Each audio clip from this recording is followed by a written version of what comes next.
Alright, so here's an update for our 6-liter LS powered 944. We had a little bit of a problem. Well, first of all, the transaxle is out and it's off being rebuilt right now, and they're putting in a limited slip, you know, replacing all the synchros and doing a full rebuild and stuff, and putting a longer 5th gear in it and a reinforced side plate. So that should probably be done next week or the week after. But in the meantime, since we had this vibration problem, I figured I would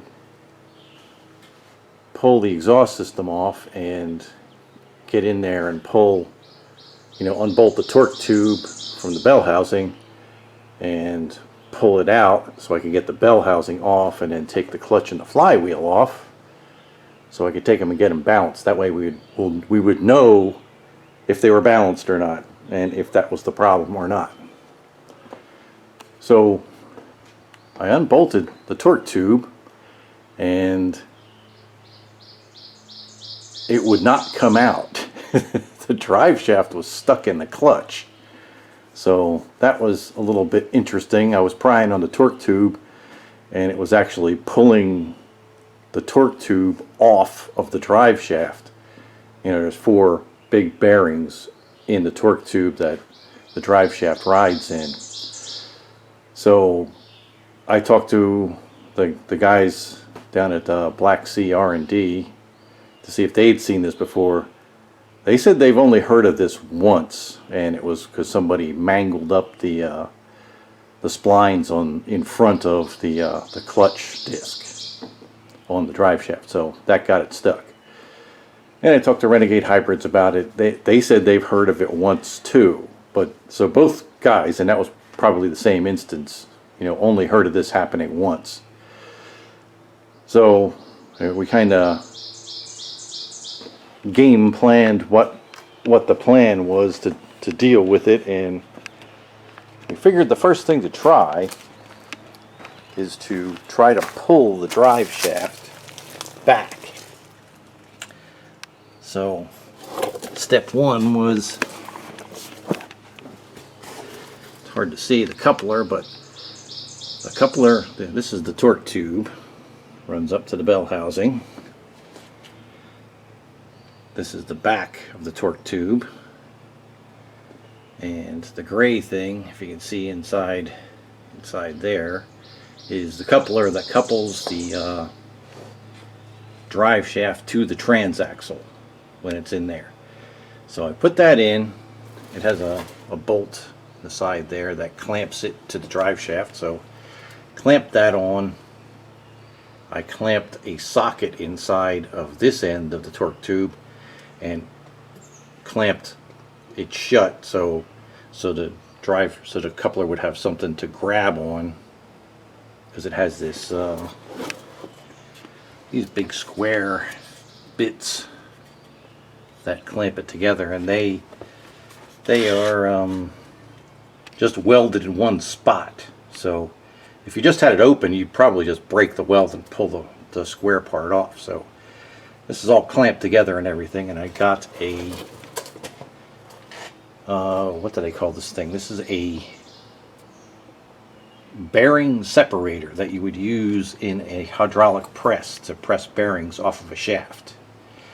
So it has threaded ends on it. They're threaded this way, so it's clamped to the coupler, and I cut some threaded rods and drilled a hole in a 4x4 and spaced it with a couple of 1x and cranked these bolts, and it actually pulled the drive shaft back.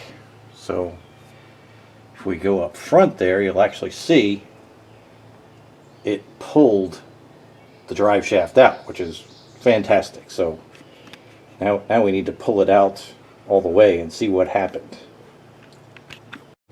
Alright, looks like you can probably see that. Let's see what happens when we pull this thing out. Hopefully we can get it out. without it doing anything bad, weird.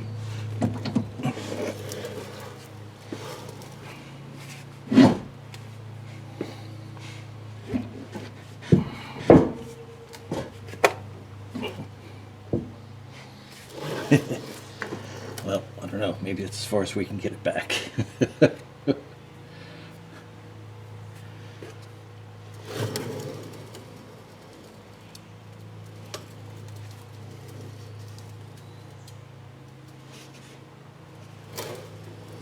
try picking it up higher. Right now it's being stuck in the back by the gadget that's supposed to keep the drive shaft from coming apart in an accident. So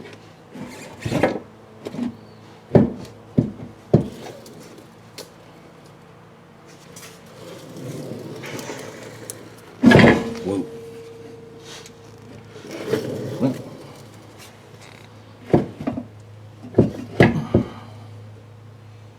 Well, we won't get it back any further than that, doesn't look like.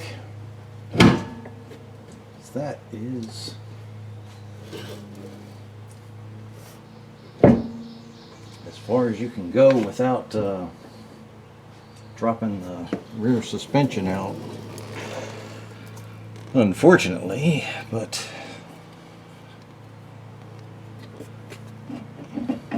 it's definitely loose from the clutch.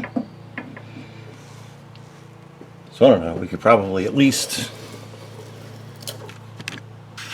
get the we can at least undo all the bell housing bolts, and then we can pull the bell housing back as far as it will go. Then we'll be able to get to the clutch bolts and pull the clutch off. See if you can see what we're up against in the back here. These the torque tube has these claws on it in the front and in the back here, and that keeps in a front end collision or a rear end collision, it keeps the torque tube from, you know, either going backwards and letting the engine come into the passenger compartment, or, you know, letting the transaxle come into the back of the passenger compartment. That's what that's all about.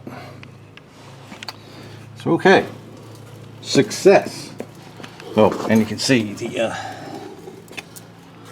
from what you can see, the splines, they don't, I mean, they don't look bad. So once we get it all out, I'm betting that for some reason they're well, I know water got in here the one day we drove it through a thunderstorm, so that could be the problem. It might have just rusted up in front of where the clutch disc was, but it's free now, and it doesn't look like anything's wrong. This is probably about where the clutch was riding on it. And I don't see it buggered up or anything. It was just really weird that it I mean, it was stuck in there hard.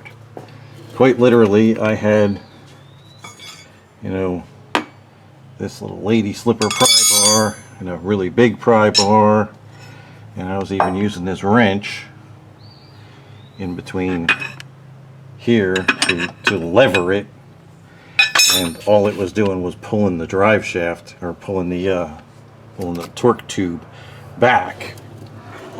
But the drive shaft here was still stuck in there. This wasn't moving. So, all right, there we go. Success.